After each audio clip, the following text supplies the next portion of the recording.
Bismillahirrahmanirrahim. Assalamualaikum warahmatullahi wabarakatuh. Waalaikumsalam warahmatullahi wabarakatuh. Kaifa halukunna hadzal yaum? Bikhair, alhamdulillah. Baik, sebelum kita memulai kegiatan belajar kita, Ustazah mau absen kalian satu-satu dulu ya.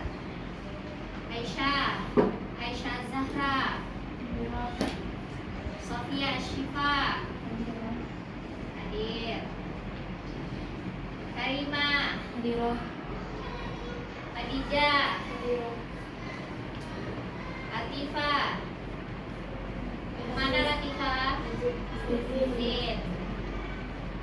Salma, Sofia. Ada Sofia?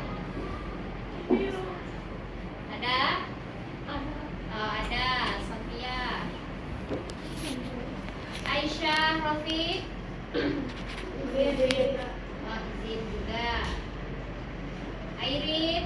Zin juga. Rehana. Zin juga. Rumaisa. Kiro. Hasna. Sarah. Saila. Maria. Nuris. Aisyah Hashim. Alhamdulillah banyak yang masuk, walaupun ada yang izin 4 orang. Sekarang sebelum pembukaan, doa pembukaan, kita ice-breaking dulu yuk. Ice-breakingnya adalah tentang warna. Kita sebutkan bahasa Indonesianya, kalian sebutkan bahasa Arabnya. Dan ada bahasa Arabnya, bahasa Indonesianya itu yang akan disebutkan berulang. Nah, jadi kalian juga harus menyebutkan bahasa Arabnya berulang. Ya. Temanya adalah warna. Ya, coba ya. Latihan warna. Merah, Ahmad, putih, abyad, hitam, aswad, kuning, asfar, hijau, ahmad, biru, asram, pink, pink, warni. warni. Baik. Nanti saya sebutkan warnanya, kalian sebutkan bahasa Arabnya. Coba semangat. Sudah makan hari ini? Nah, kenapa kelihatannya tidak bersemangat? Semangat ya. Ada yang sakit? Tidak. Ada yang ngantuk? Hah? Cuci muka dulu ke belakang kalau ada yang ngantuk. Semangat ya. Merah. Ahmad, Merah. Ahmad, Merah putih. Ahmad abyad, Hitam. aswad, Hitam putih. aswad abyad, Aswad abyad. Kuning. asfar, Hijau. ahmar, Kuning. asfar, Hijau. ahmar, Biru. azraq, Biru. azraq, Biru. azraq, Kuning. asfar, Hitam. aswad, Merah. ahmar. Jadi sedang fokus ya. Oke, sedikit saja kita nggak usah lama-lama karena sedikit. Sekarang dipersilahkan Ustazah mulai. Assalamualaikum warahmatullahi wabarakatuh. Alhamdulillah wassalatu wassalamu ala Rasulillah wa ala alihi wa ashabihi wa mawala wa asyhadu an la ilaha illallah wahdahu la syarika lah wa asyhadu anna Muhammadan abduhu wa rasuluh. Silakan untuk ketua kelas pimpin teman-temannya membaca doa sebelum belajar. Siapa ketua kelas? Sarah. Silakan pimpin teman-temannya. Ya. Bismillah. Doa belajar dimulai. Belajar dimulai.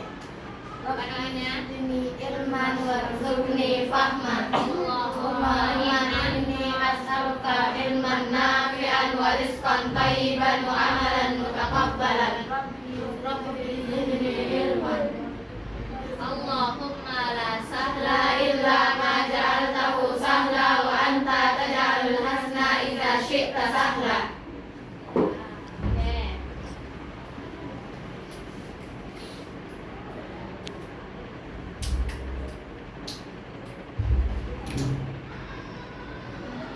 Sekarang masuk ke dalam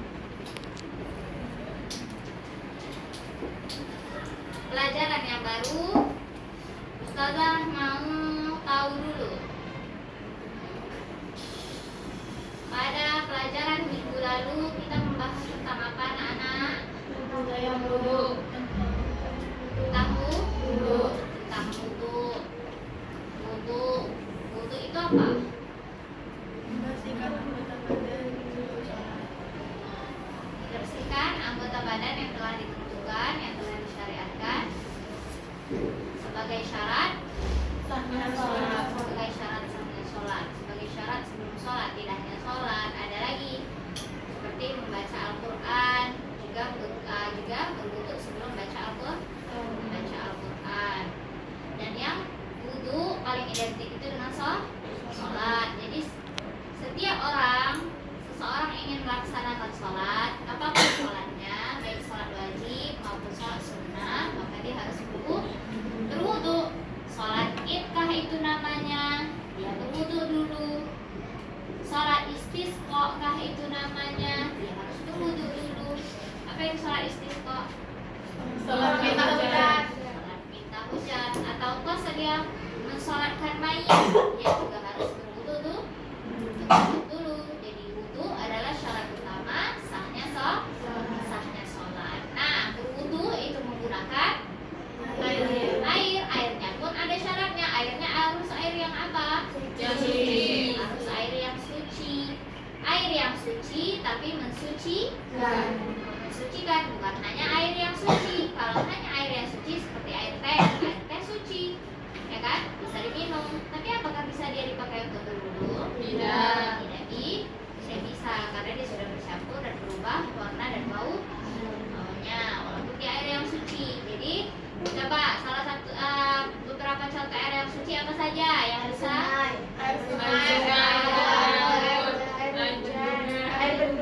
Air hujan yang turun dari langit, ya, bukan air genangan hujan. Air genangan hujan seperti becek itu tidak bisa dipakai karena sudah kotor. Nah, itu dia. Dan praktek-praktek wudu pun insya Allah kita semua sudah tahu ya bagaimana caranya yang benar. Dimulai dari pertama apa dulu sebelum berwudu? Nih, niat. Habis itu baca doa sebelum wudu. Setelah itu mencuci tangan, telapak tangan dengan pergelangannya banyak 3 kali. Dan insya Allah kita semua sudah tahu ya dari cara wudu yang benar, karena dari kecil, dari TK kita sudah diajarkan. Dan kalau memang ada yang wudunya tidak benar, masih berantakan, berarti selama ini dia tidak pernah melaksanakan sholat. Nah, wudu bisa batal pakai apa saja? Setiap sesuatu yang keluar dari dua lubang, entah itu BAB, entah itu pipis, entah itu ketut, entah itu haid. Jangan cerita. Kita semua pada minggu ini akan masuki bab berikutnya, bab setelah wudu, yaitu ada yang tahu nggak setelah wudu apa? Bab tayamum. Ada yang tahu nggak apa itu tayamum? Ada yang paham nggak atau ada yang mengerti tidak? Ada yang pernah mendengar nggak apa itu tayamum? Apa itu tayamum? Coba yang tahu angkat tangannya. Apa tayamum, Nuris? Bersuci selain dari air, selain dengan air. Bersuci Bersuci selain dengan air. Iya. Iya, menggunakan tanah atau debu. Suci menggunakan tanah atau debu. Karena apa? Karena tidak mendapati air. Karena tidak mendapati air. Tidak mendapati air untuk suci. Berarti apakah mandi juga pakai debu? Enggak. Tidak. Hanya khusus sebagai pengganti wudhu pengganti wudhu saja. Jadi kalau misalnya tidak ada air, waktu sholat sudah masuk, maka bertayamum. Sekarang saya akan jelaskan tayamum adalah cara bersuci sebagai pengganti wudhu atau mandi wajib dengan menggunakan debu atau tanah yang suci. Ketika tidak ada air atau tidak bisa menggunakan air dikarenakan alasan tertentu, misalnya sakit atau ada luka yang akan semakin parah jika terkena air. Jadi hanya karena dua alasan ini saja dibenarkan bertayamum. Tapi kalau misalnya ada air, dia sengaja tidak mau berwudu karena memang mungkin dingin, takut masuk angin, sengaja dia nggak mau berwudu akhirnya dia bertayamum, tidak boleh. Tidak boleh. Dia harus karena keadaannya karena benar-benar tidak ada air atau karena sakit, misalnya dia punya penyakit kulit. Kalau dia kena air, entah mungkin merah-merah atau pedih kulitnya dan sebagainya, nah boleh dia bertayamum. Tayamum tetap bertujuan untuk menghilangkan hadas, menghilangkan najis sama seperti wudhu atau mandi wajib, supaya seseorang bisa melakukan ibadah seperti sholat, baca Al-Quran. Tapi yang paling sering di sini tayamum ini adalah untuk sholat ya. Cuma bedanya wudhu dan tayamum tadi di mana? Iya benar, di alatnya. Wudhu menggunakan air, sedangkan tayamum menggunakan Buat tanah. menggunakan debu. Ya, tayamum menggunakan debu dan debunya pun harus debu yang suci. Tidak boleh debu yang udah ada bekas kucing, buang kotoran terus kita pakai debunya, itu tidak boleh. Harus debu yang bersih dan yang suci ya. Nah, pada materi kali ini Ustazah akan tampilkan video terkait tata cara tayamum. Perhatikan ya. Nampak?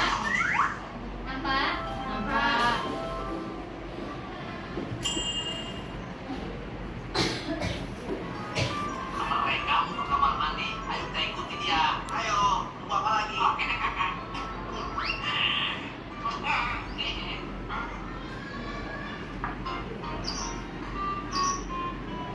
Airnya kok nggak keluar, Ibu? Airnya kok nggak keluar?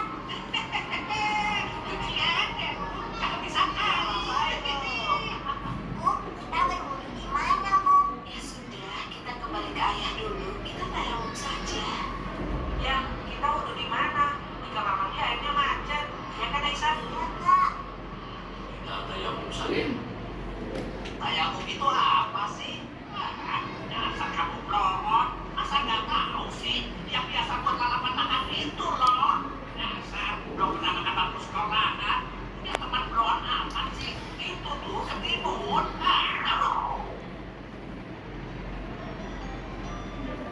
Tayamum itu apa ya?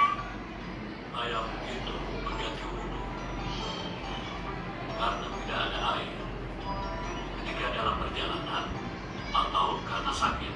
Terus wudunya pakai apa ya? Pakai debu saya. Ih,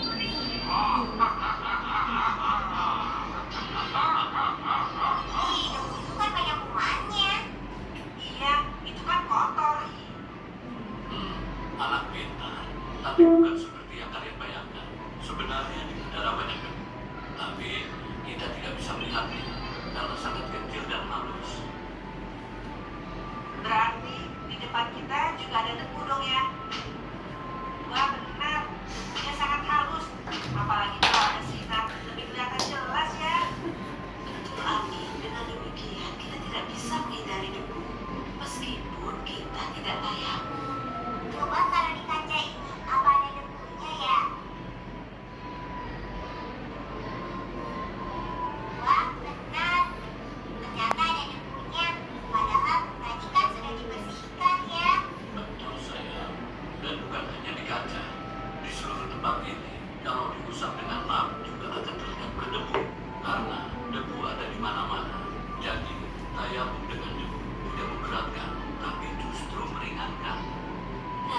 Coba kalian bayangkan apa jadinya kalau kita hanya boleh bersuci dengan menggunakan air.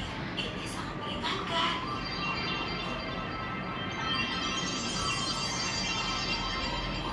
Oh, sudah saatnya sholat. Ternyata air susah didapat. Aku harus tayamum. Tapi aku masih punya air minum. Aku belum bisa minum.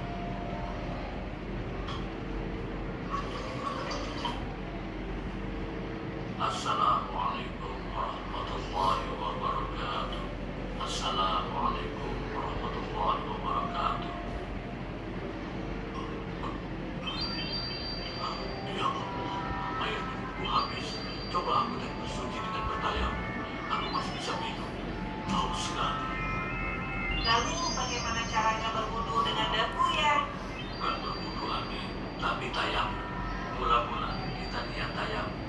Cari tempat yang kita yakini terdapat debu. Kemudian letakkan tangan di atasnya dan membaca basmalah. Bismillahirrahmanirrahim. Lalu kita tiup kedua telapak tangan kita dan diusapkannya ke muka. Kemudian mengambil debu kembali dengan cara yang sama. Kemudian diusapkan kedua telapak tangan hingga pergelangan tangan kita.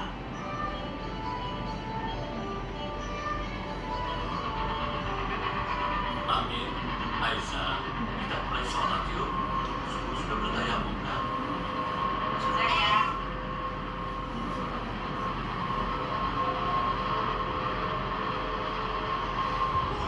Oh, tidak ada air kok masih sempat sama tangannya lagi.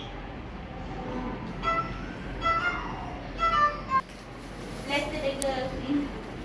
Oke, satu lagi video penjelasan tentang tayamum dari Syekh Salaf yang bernama Syekh Sulaiman Al-Ruhaili Hafizahullah. أفعل يتيمم هذا مقام الشيخ نعم.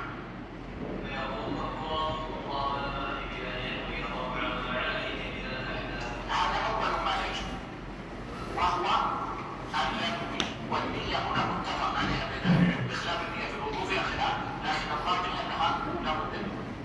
أما في التيمم فمحل اتفاق أنه لا بد فيها من يعني النية. والشيخ هنا تلحظون أنه قال ينوي رفع ما عليه من الأحداث وهذا مقصود ليبين أنه لا يشترط نية رفع كل حدث بعينه وإنما ينوي رفع ما عليه من الأحداث فيكفي هذا. نعم. هذه الجملة موجودة في بعض نسخ الكتاب وغير موجودة في بعض نسخ الكتاب. والمقصود أنه يسمي عند الوضوء عند التيمم كما يسمي عند الوضوء. يقول لنا قائل ما الدليل؟ نقول الدليل ما قدمناه من الرابط العام أن التيمم بدل عن الماء فأحكام التيمم هي أحكام الوضوء إلا ما استثني به. فكما أنه شرعت التسمية عند الوضوء فإنها مشروعة عند التيمم. نعم. Setelah menyaksikan video, kita sudah tahu apa itu tayamum, bagaimana tata caranya, dan apa saja syarat-syaratnya. Jadi tayamum itu sama seperti wudhu. Sebelum bertayamum kita berniat. Wajib berniat sebelum bertayamum. Setelah berniat kita membaca basmalah sebagaimana wudhu, membaca basmalah. Nah, tata caranya ada yang nangkap tidak tadi gimana tata caranya? Tata cara tayamum menurut Syekh Sulaiman Al-Ruhaili itu ada dua. Bisa dengan sekali tutukan saja, bisa dengan dua kali tutukan. Caranya pertama adalah dengan membaca Bismillah, terus tutupkan telapak tangan pada suatu dinding atau apapun yang ada debunya, debu yang bersih.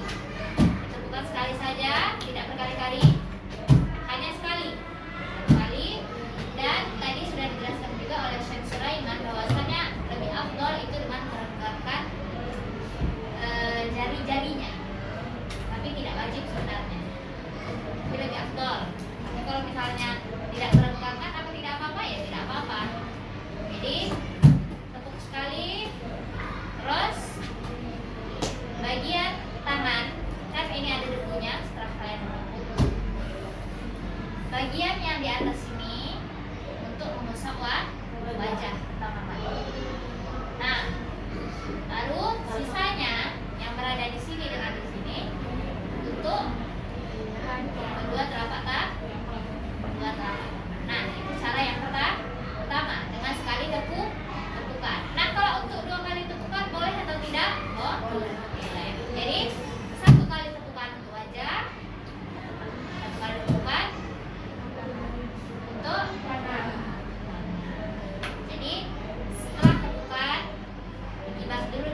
Sebagian ulama salaf menganjurkan membaca basmalah sebelum tayamum sebagaimana sebelum wudu.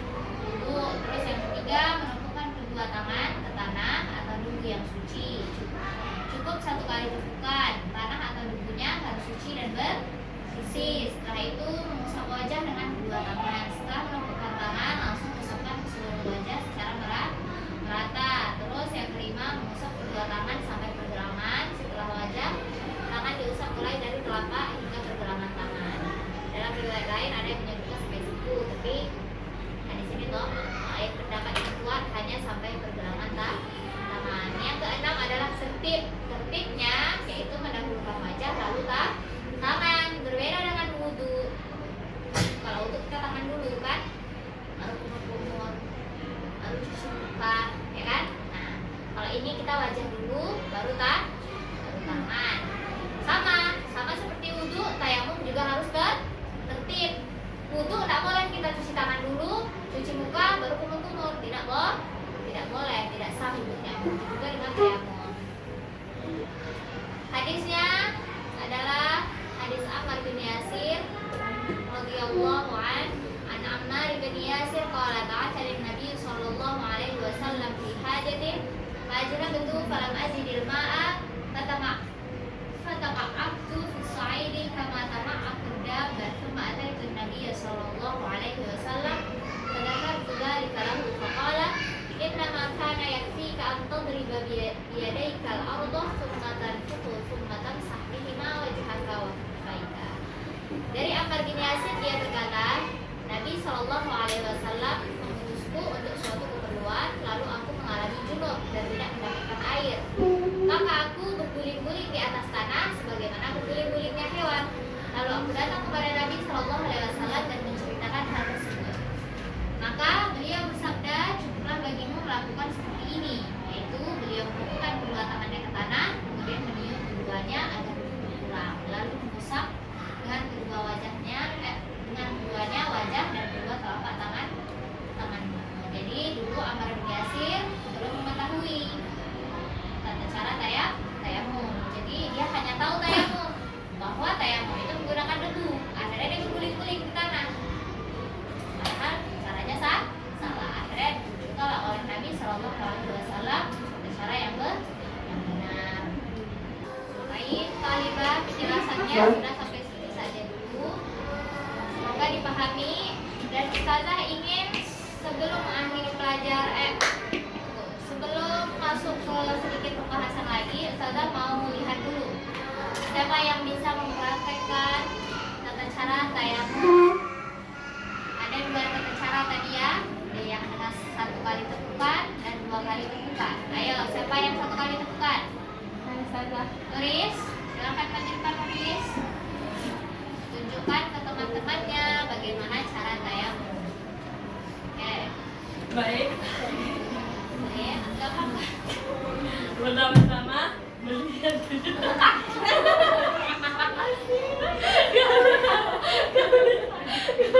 berniat. Setelah berniat Membaca basmalah yaitu bismillah. ya bismillah. Setelah itu baru ayo praktekkan bagaimana caranya. Tata caranya ditepuk Sekali baru dihembus. ayo Terus yang bagian yang bagian atas bagian jari itu Sampai ke wajah. untuk wajah seperti ini. nah setelah itu Bagian sini Bagian diusap bawah ke ya, bagian dalam telapak tangan, diusap ke sini. punggung telapak Punggung tangan. telapak tangan. Nah, Dan begitu juga sebaliknya. hanya seperti itu saja. Hanya seperti itu saja. Tidak ada tambahan-tambahan kan? Tidak ada tambahan-tambahan lah. Lain. Nah, barakallahu fiik Nuris, jazakillahu khairan. Silakan duduk di tempat. Dan sekarang tata cara yang kedua siapa? Hasna, silakan maju. Baik ya Habibati. Oke, baik. Gimana caranya? Cara tayamum. Cara tayamumnya? Cara tayamum yang Kedua. Yang kedua kayak gini ya. Yang pertama gimana dulu? Yang pertama niat. Yang kedua baca basmalah. Yang ketiga tepuk tangan satu kali nih baru sapu wajah. Embus dulu baru sapu wajah. Yang kedua tepuk lagi. Embuskan, tutup. Embus lagi. Usap, tutup. Baru diusap. Diusap ke telapak tangan begitu ya sebaliknya. Nah, hanya seperti itu saja. Masih belum Hasna. Seperti itu ya. Bisa dipahami? Bisa. Coba sekarang angkat mejanya berdua. Coba, bismillah. Yang cara yang pertama, coba bismillah.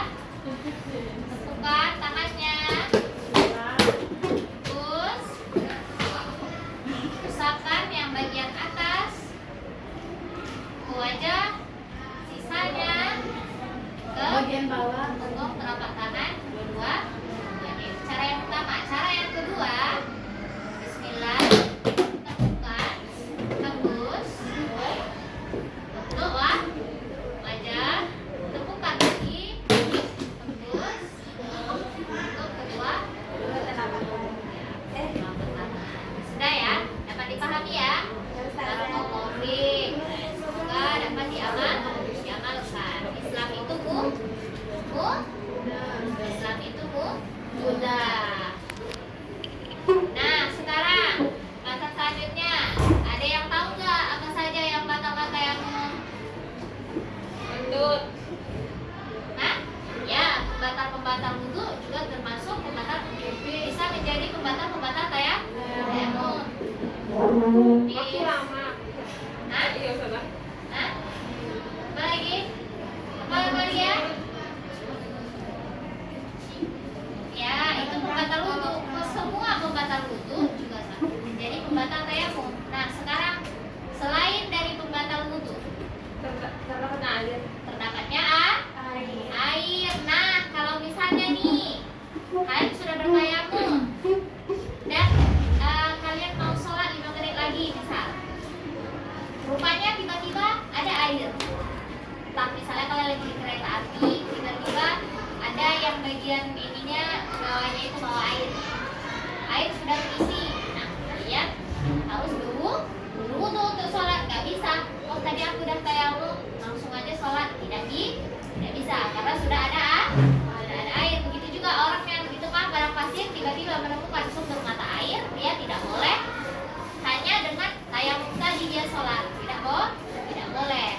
Nah, terus yang kedua adalah hilangnya uzur. Kalau sebelumnya tayamum karena sakit lalu sembuh dan sudah bisa memakai air, maka tayamumnya batal. Nah, kalau misalnya orang yang sakit tadi yang nggak bisa kena air tadi sudah sehat, maka dia wajib setiap kali dia sholat dia berwudu. Terus hal-hal yang batal tayamum itu dia ya. Batal tayamum. Ada tambahannya yaitu adanya air, terdapatnya air dengan hilangnya uzur. Terus yang ketiga sama dengan pembatal wudu. Nah, itulah pengertian singkat terkait tayamum, tata caranya dan hal-hal yang membatalkan tayamum. Semoga dapat dipahami, dimengerti, dicatat ya, diingat. Nah, suatu saat mana tahu kalian menemukan kondisi yang sama, ada air atau ada penyakit, Allah tidak tahu. Karena itulah pentingnya mempelajari ilmu agama ini. Semoga pembelajaran hari ini dapat menjadi ilmu dan bekal untuk kita semua. Amin ya rabbal alamin. Baik, sebelum kita mengakhiri majelis hari ini, Ustazah mau adain dulu sesi tanya jawab. Nah, untuk mengetes pemahaman kalian sudah paham atau belum? Nah, sekarang ada yang ingin bertanya? Apa, Husna, pertanyaannya? Kalau misalnya dia sedang sholat, Ya, sholat. habis itu dia pas dia mau udah akhir sholat baru ada airnya. Nah, dia menemukan air atau bagaimana sholatnya? Sholatnya tetap sah karena dia di saat dia sholat dia belum menemukan dan ketika di akhir sholat baru dia menemukan air. Dan untuk sholat berikutnya, misal dia sholat subuh tidak menemukan air dan dia sudah sholat dengan bertayamum. Untuk sholat asar dia sholat dengan menggunakan dengan berwudu, tidak bertayamum lagi, tapi dia harus berwudu dan sholatnya tetap sah, sholat sunnah tadi. Ada lagi yang lain? Apa Karimah?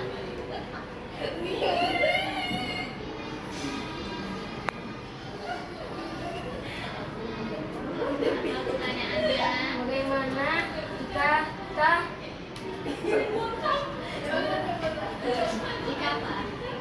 jika kita bertayamum tetapi kita ada air? Tayamum dan ada air. Keadaannya seperti apa? Dia bertayamum tapi ada air. Airnya banyak atau sedikit? Sedikit. Airnya sedikit. Dan airnya dipergunakan untuk minum. Dan dia tidak punya banyak air. Dia hanya punya sedikit air. Hanya cukup untuk minum. Misalnya segalon. Dan dia berada di perjalanan. Misalnya, contoh jika dia berada di perjalanan. Kalau misalnya di perjalanan tersebut dia lama, misal dia dari sini, dari Pekanbaru ke Jawa, itu berapa hari? 3 hari ya, dari sini ke Jawa, naik bus. Dan ketika di mobil dia hanya bawa 1 galon air,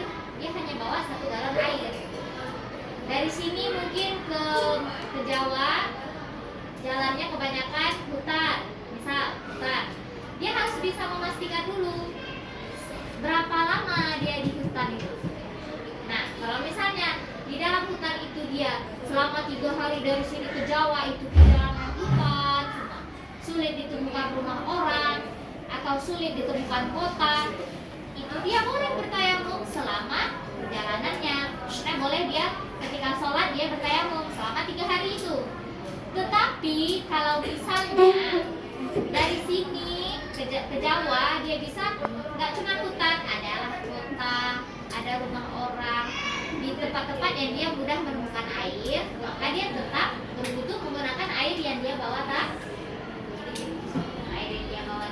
Karena bisa diisi ulang kan, gitu ya. Atau misal kayak dia di mana tahu di Arab Saudi sana kan padang pasir ya, padang pasir itu bisa panjang banget. Nah, kalau memang dia bawa hanya sedikit air, maka dia boleh bertayamum. Tapi kalau dia bawanya sedikit, tapi dia yakin dia bisa mengisi ulang, maka dia pakai air. Paham ya? Nah, ada lagi? Ada lagi? Sarah bertanya apa Sarah? Di perjalanan kan, nah dia tidak ada air itu, dia berniat untuk tayamum. Nah, Tapi waktu dia mau tayamum itu dia dapat kemarin itu kayak mana? maksudnya dia ketika ingin bertayamum tiba-tiba ada air. Dia dalam perjalanan. Enggak, ketika dia ada lagi dalam perjalanan, terus dia ingin bertayamum, Nah, tiba-tiba ada air, tidak ada kayak rumah orang itu kayak mana? tiba-tiba bertemu dengan rumah orang. Kalau dia bisa pastikan rumah itu aman, maka dia minta air. Tapi kalau misalnya dia tidak pastikan, entah memang rumah itu kosong atau memang penjahat isinya, atau rumah itu hanya terpencil tersendiri di dalam hutan, nah dia bertayamum. Tapi dengan syarat panjang hutannya. Tapi kalau hutannya cuma sebentar, ya tunggu dulu. Makanya di dalam safar itu boleh nah, paham ya? Ya. Tapi kalau rumah orangnya bisa dipastikan aman, banyak rumah sekelilingnya, boleh minta. Lebih afdal adalah minta air kalau bertayamum, karena ada air. Keadaannya adalah ada air. Sekarang yang boleh bertayamum itu benar-benar tidak ada air, keringan, atau mungkin dia hujan, banjir tapi airnya coklat. Air coklat itu nggak bisa dipakai untuk berwudu. Dan kalaupun banjir nggak ada kan wudu, ada pun nggak tahu di mana. Ya, itu ya. Paham ya? Ada lagi? Ada lagi?